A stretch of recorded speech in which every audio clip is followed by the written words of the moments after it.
ಕೇಂದ್ರದಲ್ಲಿ ನರೇಂದ್ರ ಮೋದಿ ಅವರ ಸರ್ಕಾರ, ಕರ್ನಾಟಕದಲ್ಲಿ ಬಸವರಾಜ ಬೊಮ್ಮಾಯಿ ಅವರ ಸರ್ಕಾರ. ಈ ಹಿಂದಿನ ಮಾತು. ವಿಧಾನಸಭಾ ಚುನಾವಣೆಯ ಹೊಸ್ತಿಲಲ್ಲಿ ಬಿಜೆಪಿಗರು ಹೇಳ್ತಾ ಇದ್ದಿದ್ದು ಡಬಲ್ ಇಂಜಿನ್ ಸರ್ಕಾರ, ಮುಂದೆಯೂ ನಮ್ಮದೇ ಬಹುಮತದ ಸರ್ಕಾರ ಅಂತ. ಜನ ಬದಲಾಯಿಸ್ಬಿಟ್ರು.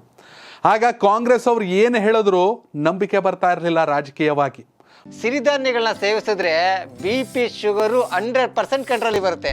ಆದರೆ ಮಿಲೆಟ್ಸ್ನಲ್ಲಿ ಆಹಾರ ತಯಾರಿಸೋಕ್ಕೆ ಟೈಮ್ ಬೇಕಾಗುತ್ತೆ.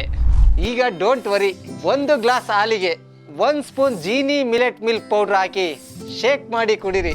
ಒಂದೇ ನಿಮಿಷದಲ್ಲಿ ನಿಮ್ಮ ದೇಹಕ್ಕೆ ಸಿರಿಧಾನ್ಯ ಸೇರುತ್ತೆ. ಒಂದೇ ತಿಂಗಳಲ್ಲಿ ನಿಮ್ಮ ಆರೋಗ್ಯದಲ್ಲಿ ಬದಲಾವಣೆ ಕಾಣುತ್ತೆ. ಎಲ್ಲಾ ಮೆಡಿಕಲ್ ಶಾಪ್ಗಳಲ್ಲಿ ಲಭ್ಯ. ಮೊದಲನೇ ಕಾರಣ ಮುಖ್ಯಮಂತ್ರಿ ರೇಸ್ನ ಕಚ್ಚಾಟ, ಕಾಂಪಿಟೇಷನ್ ಸಿದ್ದರಾಮಯ್ಯ ಅವರು ಮತ್ತು DK ಶಿವಕುಮಾರ್ ಅವರ ನಡುವೆ. ಎರಡನೇ ಕಾರಣ, ಪ್ರತಿ ಕ್ಷೇತ್ರದಲ್ಲೂ ಕೂಡ ಅನೇಕ ಅಭ್ಯರ್ಥಿಗಳು, ಆಸ್ಪರೆಂಟ್ಗಳು, ಆಕಾಂಕ್ಷಿಗಳಾಗಿ ಅರ್ಜಿಯನ್ನು ಸಲ್ಲಿಸಿದ್ದು. ಯಾಕೆಂದರೆ KPCC ಅಧ್ಯಕ್ಷರಾದ DK ಶಿವಕುಮಾರ್ ಅವರು ಆಗಲೇ ಹೇಳಿದ್ರು, ಯಾರು ಬೇಕಾದರೂ ಅರ್ಜಿಯನ್ನು ಸಲ್ಲಿಸಿ, ನಾವು ಅದನ್ನ ಡಿಸೈಡ್ ಮಾಡ್ತೀವಿ ಅಂತ. ಇದಾಗ ಹೋಗೋ ಕೆಲಸ ಅಲ್ಲ ಅನ್ಕೊಬಿಟ್ಟಿದ್ರು. ಆದರೆ ಕಾಂಗ್ರೆಸ್ನ ಲೆಕ್ಕಾಚಾರ ನಿಜವಾಯಿತು. DK ಶಿವಕುಮಾರ್ ಅವರು ಸಿದ್ದರಾಮಯ್ಯ ಅವರು ಹೇಳಿದಂತೆ, ಸಾಕಷ್ಟು ಜನ ಕಾಂಗ್ರೆಸ್ಸಿಗರು ಹೇಳಿದಂತೆ ಪ್ರಚಂಡ ಗೆಲುವನ್ನು ದಾಖಲಿಸಿತು. ಕಾಂಗ್ರೆಸ್ ಅಭ್ಯರ್ಥಿಗಳೇ 135 ಕ್ಷೇತ್ರಗಳಲ್ಲಿ ಗೆಲುವನ್ನು ದಾಖಲಿಸಿದ್ರು. ಇಷ್ಟೆಲ್ಲ ಆದಮೇಲೆ 5 ಗ್ಯಾರಂಟಿಗಳು ನುಡಿದಂತೆ ನಡೆದಿದ್ದೇವೆ. ಪ್ರಧಾನಿ ನರೇಂದ್ರ ಮೋದಿಯವರು ಕೇವಲ ಸುಳ್ಳನ್ನು ಹೇಳ್ತಿದ್ದಾರೆ. ಇದು ಸಿದ್ದರಾಮಯ್ಯ ಅವರ ಮಾತು, ಯಾವಾಗಲೂ ಹೇಳ್ತಿರ್ತಾರೆ.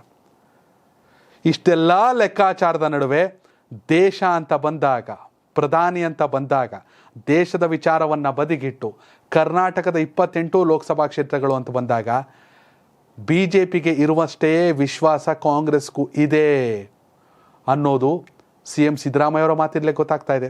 ಮಂಡ್ಯ ಜಿಲ್ಲೆಯ ಮಳವಳ್ಳಿಯಲ್ಲಿ ವಿವಿಧ ಕಾಮಗಾರಿಗಳನ್ನು ಉದ್ಘಾಟಿಸಿ ಮಾತನಾಡಿದಂಥ ಅವರು, ಕನಿಷ್ಠ 20 ಕ್ಷೇತ್ರಗಳನ್ನು ಗೆದ್ದೇ ಗೆಲ್ತೀವಿ, ನೋಡ್ತಾ ಇರಿ ಅಂತ ಗುಡುಗಿದ್ದಾರೆ. ಯಾಕೆ ವಿಧಾನಸಭೆಯ ಉದಾಹರಣೆಯನ್ನು ತೆಗೆದುಬೇಕಂದ್ರೆ, ವಿಧಾನಸಭೆ ಚುನಾವಣೆಯಲ್ಲಿ ಕೂಡ ಕಾಂಗ್ರೆಸ್ಸನ್ನು ಯಾರು ನಂಬೋಕೆ ತಯಾರಿರಲಿಲ್ಲ. ಮೋದಿಯ ಅಬ್ಬರದ ಭಾಷಣಗಳು, ರೋಡ್ ಶೋಗಳು, ಅಮಿತ್ ಶಾ ಆಗಮನ, ಯೋಗಿ ಆದಿತ್ಯನಾಥ್, JP ನಡ್ಡಾ,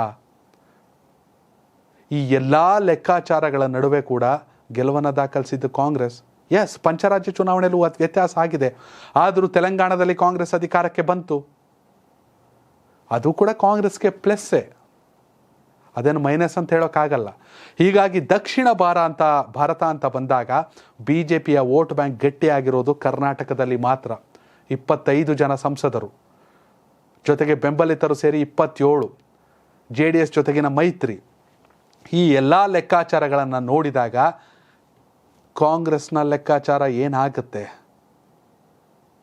BJPಗರು ಹೇಳ್ತಿದ್ದಾರೆ, JDS ಜೊತೆಗಿನ ಮೈತ್ರಿಯೊಂದಿಗೆ ಎಲ್ಲ 28 ಕ್ಷೇತ್ರಗಳನ್ನು ಕೂಡ ಗೆದ್ದು ಕರ್ನಾಟಕವನ್ನು ಕ್ಲೀನ್ ಸ್ವೀಪ್ ಮಾಡ್ತೀವಿ ಅಂತ. ಹಾಗೇ ಆಗಿದ್ದೆ ಆದರೆ ಕರ್ನಾಟಕದಲ್ಲಿ ಕಾಂಗ್ರೆಸ್ ಸರ್ಕಾರವನ್ನು ಜನ ಜಸ್ಟ್ ಅವಕಾಶ ಕೊಟ್ಟರು ಒಪ್ಕೊಂಡಿಲ್ಲ ಅಂತ ಮಾತ್ರ ಅರ್ಥ. ಆದರೆ CM ಸಿದ್ದರಾಮಯ್ಯ ಅವರು ವಿಧಾನಸಭಾ ಚುನಾವಣೆಗೂ ಮೊದಲು ಏನು ಹೇಳಿದ್ರು ಅದೇ ದಾಟಿಯಲ್ಲಿ ಈಗಲೂ ಹೇಳ್ತಿದ್ದಾರೆ, ಕನಿಷ್ಠ 20 ಕ್ಷೇತ್ರಗಳನ್ನು ಗೆಲ್ತೀವಿ ಅಂತ. ಮತ್ತೆ ಮಳವಳ್ಳಿಯಲ್ಲಿ ಮಾತಾಡೋರೆ, ಸ್ಥಳೀಯರ ಅಭಿಪ್ರಾಯವನ್ನು ತೆಗೆದುಕೊಳ್ತೀವಿ, ಯಾರಿಗೆ ಹೆಚ್ಚಿನ ಮನ್ನಣೆ ಇದೆ ಅಂತ ಗೊತ್ತಾದ್ರೆ ಅಂಥವ್ರನ್ನ ಕಣಕ್ಕಿಳಿಸ್ತೀವಿ. ಮಾದೇವಪ್ಪನವ್ರು ಹೇಳಿದರು, CM DCM ನಿಂತ್ಕೊಂಡ್ರೆ ಒಳ್ಳೇದು ಅಂತ. ಹೇಳಿ, ಮಾದೇವಪ್ಪ ಅವರೇ ನಿಲ್ಲಬೇಕು ಅನ್ನೋ ಒತ್ತಡ ಹೆಚ್ಚಿತ್ತು ಅಂದರೆ ನಿಲ್ಲಿಸ್ತೀವಿ. ಅಲ್ಲಿಗೆ ಗೆಲ್ಲೋದಷ್ಟೇ ಮಾನದಂಡ. ಸಚಿವರುಗಳು ಕಣಕ್ಕಿಳಿದ್ರು ಅಚ್ಚರಿ ಪಡಬೇಕಾಗಿಲ್ಲ. ಹೆಚ್ಚು ಕಡಿಮೆ 8 ರಿಂದ 10 ಜನ ಮಿನಿಸ್ಟ್ರಿಗಳನ್ನೇ ನಿಲ್ಲಿಸ್ತಾರೆ ಅನ್ನೋ ಮಾತುಗಳು ಕೂಡ ಕೇಳಿ ಬರ್ತಾ ಇದೆ. ಆದರೆ ಅವರು ನಿಂತರೂ ನಿಲ್ಲದಿದ್ದರೂ ಎಷ್ಟು ಮನಸ್ಸಿನಿಂದ ಕೆಲಸವನ್ನು ಮಾಡ್ತಾರೆ ಚುನಾವಣೆಗಾಗಿ ಅನ್ನೋದ್ರ ಮೇಲೆ ಫಲಿತಾಂಶ ನಿರ್ಧಾರ ಆಗುತ್ತೆ. ವೀಕ್ಷಕರೇ, ಕಾಂಗ್ರೆಸ್ 20 ಕ್ಷೇತ್ರಗಳನ್ನು ಗೆದ್ದೇ ಗೆಲ್ತೀವಿ ಅಂತ ಸಿದ್ದರಾಮಯ್ಯ ಅವರು ಹೇಳ್ತಿದ್ದಾರೆ. ಇದ್ರ ಬಗ್ಗೆ ನಿಮ್ಮ ಅಭಿಪ್ರಾಯನ ಕಾಮೆಂಟ್ ಮಾಡಿ. ಧನ್ಯವಾದಗಳು.